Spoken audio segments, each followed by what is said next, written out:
Why, hello there and welcome back, or shall I say Happy New Year. I'm often quoted in my calm demeanour, especially in tricky times, and often find myself asked what my secret is. Take here for example. The following footage is from a failed adventure, but you would never know. Why is it failed? I had a rather unpleasant experience here, and on top of that I always love to give credit where it's due, and after said experience, honestly, I felt this place did not deserve my attention, so I chose to keep it in private. But one would never know, as I did not let it dampen my mood, and after all I have experienced plenty wondrous adventures before, so why on earth would I be upset when one is not so pleasant? And one would never know due to how calm I am, but why is that? A question I asked myself. As you may or may not know, my childhood was filled with much Buddhism, so some tend to speculate that my calm personality comes from that, which then prompted me. Why not share one of my favourite Buddhist stories from my childhood? I won't lie, this tale is quite gruesome, though I do hope it may enlighten those looking for a new perspective within the new year. You do pardon me twittering on as per usual, so let's continue on with the story, shall we? Once upon a time, Buddha was out on a stroll when he encountered a village he had not yet seen before. The villagers were friendly and he greeted them appropriately. He then walked towards a clearing nearby leading into the forest. As he grew closer, one of the villagers swiftly ran in front of him, stopping him in his tracks. The villager went on to warn him of how he could not take that path, asking why the villager continued. She spoke of how there was a resident, a man who lived in the village long ago who, according to other residents, went insane.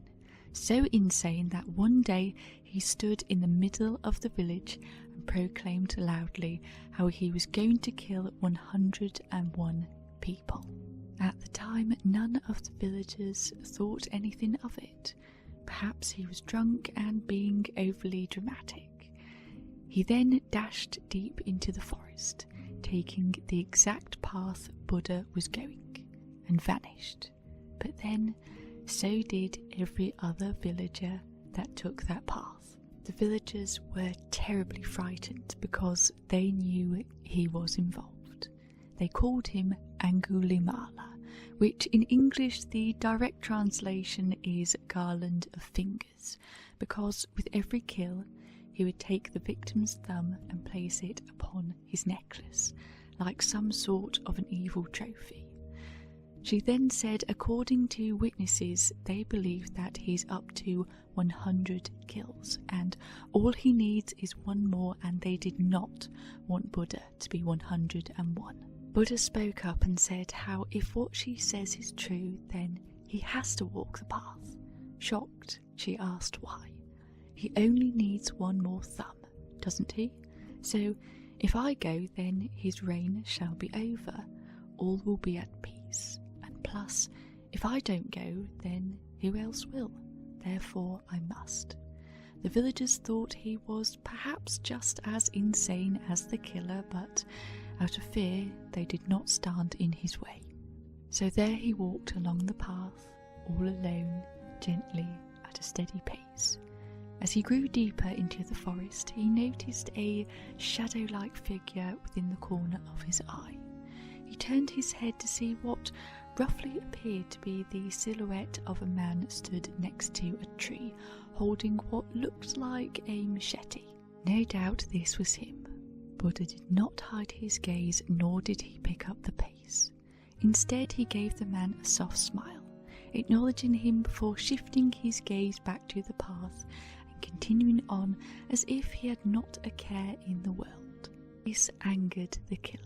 Did he not know who he was? Perhaps his eyesight was poor, he thought, but need not waste a moment more. now was the time to strike. He ran fast, directly stopping him in his tracks. Being able to see him up close, he took notice of the garland around his neck, how it was decorated with rotting thumbs, just as the villagers said. His hair was wild and matted, with a crazed look in his eyes that Buddha gazed deep into, but not in fear. Just like before, he gave him a soft smile and went to walk around him. This caused anger. For the first time he spoke. In an aggressive tone, he asked Buddha if he had any idea who he was, to which Buddha replied yes. He knew exactly who he was and went as far as telling him how he should not take his thumb but instead to take his head, how it would make a much better addition to his garland. He continued urging him to do it and said, if it makes you stop going and arrive, then please do it. As for me, I arrived many years ago. It angered him to his core. He lost it and began to scream at Buddha. You see, he did not just kill the villagers in one quick swoop. No, he took his time with his victims. It took him years to get to 100, and every single time he longed for the chase, to see the fear in his victims' eyes as they ran, but not Buddha, no.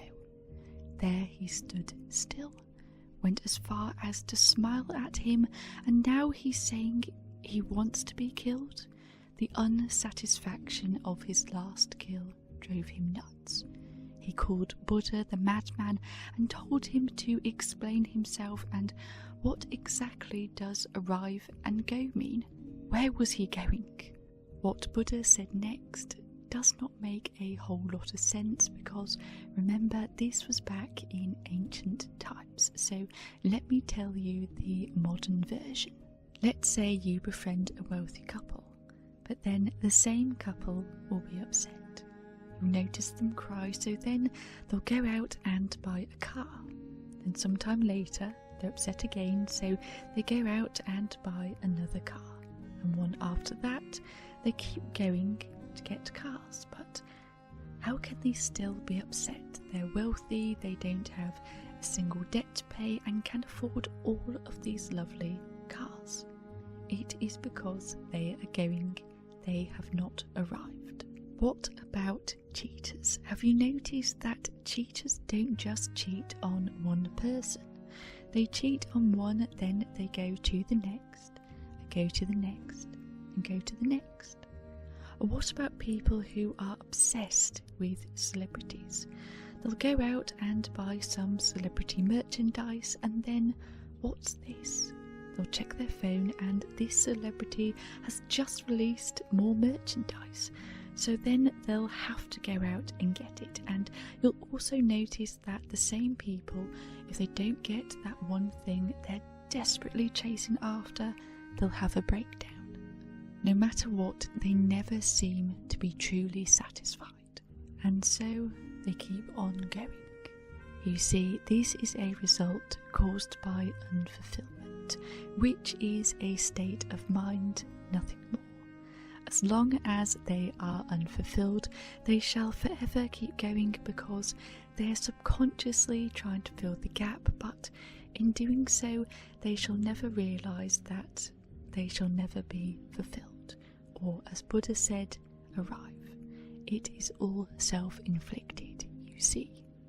The wealthy couple could stop and accept the beauty of their car collection, but they kept on going to buy more. The cheater could have stopped and stayed with someone who loved them, but they kept going to cheat. The obsessed fan could have stopped purchasing merchandise, but no, they kept going to the shops to buy more. And so the cycle continues, they keep going. This is one of the root causes of suffering. But to reach the state of fulfillment, to arrive, is to, in short, to accept yourself, your life and everything in it. Therefore, anything you gain, you are to consider a plus. And if you don't get something, then nothing is lost. Therefore, you are still happy with what remains. In addition to this, in Buddhism, we say that anything in life is either one of two things: a lesson or a blessing.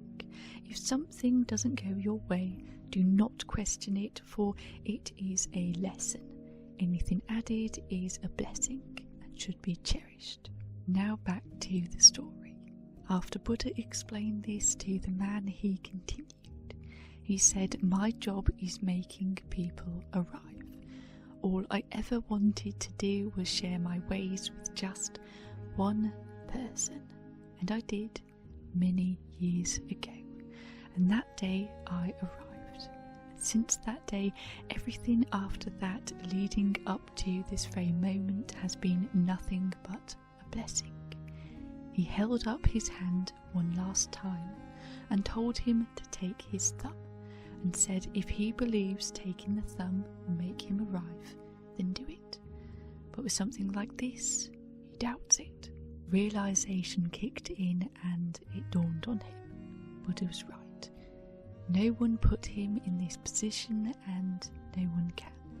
This was all his own doing. If he hadn't had done what he did, he would have still been living within the village, but no, his own actions isolated him, all alone in the forest with no one and nothing but a garland around his neck. He dropped his blade and begged mercy. After that day, he walked out of that forest a new man. He went on to join Buddha, travelling alongside him, saving more lives than he ever took. And from then onwards, he was nicknamed as Buddha's darkest disciple. The end. Now it seems to have reached the end of the episode. Thank you for joining me. Happy New Year and ta-ta for now.